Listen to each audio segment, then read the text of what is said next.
Good morning বন্ধুরা, শুভ সকাল। সবাই কেমন আছে? দেখো আমার হাতে মাটি লেগে রয়েছে। সকালবেলাতে আমি এখন একটু কাজে ব্যস্ত রয়েছি, উঠোন ঝাড় দিলাম। আর তোমাদেরকে দেখাই, এই দেখো আমার পদ্মের বীজ লাগিয়েছিলাম, সেগুলো বেশ বড় বড় হয়ে গেছে, এখন মাটিতে লাগানোর প্রায় উপযোগী হয়ে গেছে।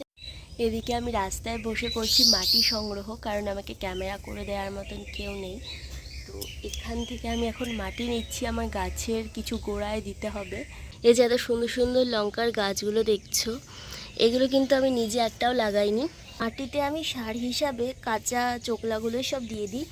ওখানে হয়তো লঙ্কা টমেটো এসব ছিল, বীজ ছিল, ওখান থেকেই দেখো লঙ্কা গাছ টমেটো গাছ এগুলো কিন্তু হয়েছে। দেখো গাছটার কি হাল, পুরো একদম রুটে ভর্তি হয়ে গেছে, আর বার করতে গিয়ে কয়েকটা ব্রাঞ্চও ছিঁড়ে গেল, খুব কষ্ট লাগছে। এবার একটু রিফ্রেশ হওয়ার পালা, খেয়ে নিচ্ছি একটু কফি। আর তারপরে থালা বাসন রয়েছে, সকালে থালা বাসনগুলো দেখলেই কেমন যেন জ্বর চলে আসে। পাপাই উঠে গেছিলো ঘুম থেকে, ওকে বানিয়ে দিলাম আমার হাতে বানানো চাউমিন আটার। চলে এলাম বাজার করে বাড়িতে, এই যে। তো চলো আজকে কি রান্না হবে তোমাদেরকে দেখাবো। আজকে একটু স্পেশাল মেনু আছে, হঠাৎ করে আমাদের খেতে ইচ্ছে করে যেটা, সেটা কি তোমরা গেস করে বলো তো দেখি। নিয়ে চলে এসেছি কিছুটা মাংস, সাথে দই, লঙ্কা, রসুন আর শসা। এই আমি বাজার করে নিয়ে এসেছি। আমার বরের দিকে এডিটিং করছিল, তাই জন্য আমি চলে গেলাম বাজারে। এবারে এখানে আলুগুলো দেখো ডুমো ডুমো করে কেটে নিয়েছি, আবার একটু কফি খেয়ে নিচ্ছি, খুব মাথায় যন্ত্রণা করছিল, আর কোনো কাজ নেই। তো এরপরে ভাতটা চাপিয়ে দিয়েছি ওদিকে, আজকে হবে বিরিয়ানি। এরপরে কফি খেতে খেতে আমি রান্নাটাও সেরে নিচ্ছিলাম। এদিকে পেঁয়াজ ভাজা চাপিয়ে দিয়েছি, আর আলুগুলো তো একদম লাল লাল করে ভেজে নিয়েছি। এই রেসিপিটা তোমরা অনেকেই জানো, পেঁয়াজ ভেজে এর মধ্যে আমি দিয়ে দিই চিকেনটা, দিয়ে ভালোভাবে ভেজে টেজে নিই। আর কাঁচা লঙ্কা আমি ইউজ করি, কিন্তু এই বিরিয়ানিতে কাঁচা লঙ্কাটা ব্যবহার করলে না একটা আলাদা রকমেরই টেস্ট হয়। তোমরা ব্যবহার করে দেখবে, ভালো লাগবে আশা করি।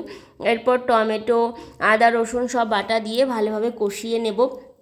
আর খুব ইজিভাবে আমি এটা রান্না করি, তোমরা যারা রেসিপিটা দেখোনি তারা রেসিপিটা গিয়ে দেখতে পারো, সত্যি কিন্তু খেতে প্রচণ্ড পরিমাণে টেস্টি হয়।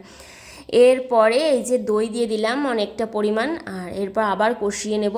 আর বিরিয়ানি খেতে না আমাদের ঘরের তিনজনাই আমরা এত পছন্দ করি, জাস্ট বিরিয়ানির নামটা শুনলেই না আর থাকতে পারি না, মনে হয় যেন একদম জাস্ট জিভ দিয়ে জল বেরিয়ে যাচ্ছে এখনই এডিটিং করতে করতে। এখানে আমি ইউজ করেছি সানরাইজের বিরিয়ানি মশলা, এটাই তোমরা ইউজ করবে, এটার গন্ধটা কিন্তু বেশ ভালো লাগে। আর তার সাথে এখানে ভালোভাবে কষিয়ে নিয়ে আমি এখানে দিয়ে দিলাম জল, চিকেনটা আলুটা সেদ্ধ হওয়ার জন্য। আর তার সাথে চিকেনটা তো অলরেডি প্রায় সেদ্ধ হয়েই গেছে, এবারে দেখো ভাপে দিয়ে দিয়েছিলাম আর তুলে নিলাম। এই যে বিরিয়ানি আমাদের রেডি। আমি বিরিয়ানি কাটতে ফাটতে পারি না, আমি ওই একদম সব কিছু ওপর থেকে নিচ, নিচ থেকে ওপর পর্যন্ত মাখিয়ে নিই। আর এই যে সার্ভ করে নিয়েছি, দেখো সাথে অনেকটা পরিমাণে রায়তা বানিয়েছি। রায়তার সাথে না আমার বিরিয়ানি খেতে জাস্ট ফাটাফাটি লাগে। আমি পাপাই, এই দেখো পাপার অলরেডি খাওয়া হয়ে গেছে, আমি খেতে বসে পড়েছি। আর এখন বিকেলবেলাতে আমি বসে রয়েছি, আমার বর যাবে প্রোগ্রামে, সব গোছগাছ করছি। আর ব্যাগটার কি হাল দেখো, কবে থেকে বলছি যে ব্যাগটাকে ঠিক করো, না ও তো ঠিক করবেই না। এরপরে এই যে পাপাই এখানে ড্রয়িং করছিল, বরকে দিয়ে দিলাম বিকেলবেলা, মানে সন্ধ্যের দিকে। কাছেই যেহেতু প্রোগ্রাম, ও বললো রাতে আজকে কিছু খাবো না, এখন আমাকে মুড়ি দিয়ে দাও। মুড়ি দিয়ে সোয়াবিনের তরকারি দিয়ে, মা সোয়াবিন করেছিল, দিয়ে দিলাম। আর এই যে পাপাইয়ের জন্য দেখো একটা কি নিয়ে এসছে, স্প্রিং রোল না কি বলছে এটা, এর ভেতর পনির দেওয়া আছে, এটা পুরো ভেজ স্প্রিং রোল। তো পাপাইয়ের এটা খুব ফেভারিট বলে পাপাইয়ের জন্য নিয়ে আসা হয়। আমি গেছিলাম কেক ডেলিভারি দিতে, আর সেই সময় এটা নিয়ে এসেছি। এরপরে দেখো সন্ধেবেলাতে আমি এই গাছটা চুরি করে নিয়ে এসেছিলাম ওই স্প্রিং রোলের দোকান থেকে, তাই চলে এলাম ছাদে গাছটাকে লাগাবো বলে। গাছগুলোকে একটু দেখে নিচ্ছিলাম, গাছগুলোকে দেখলেই মনটা যেন কেমন ভরে যায়। এখন তো আরও গাছে ভর্তি হয়ে গেছে। তো এই ছোটো ছোটো ভিডিওগুলো তোমাদের কেমন লাগছে অবশ্যই কমেন্টস করে জানিয়ে। আজকের মতন টাটা।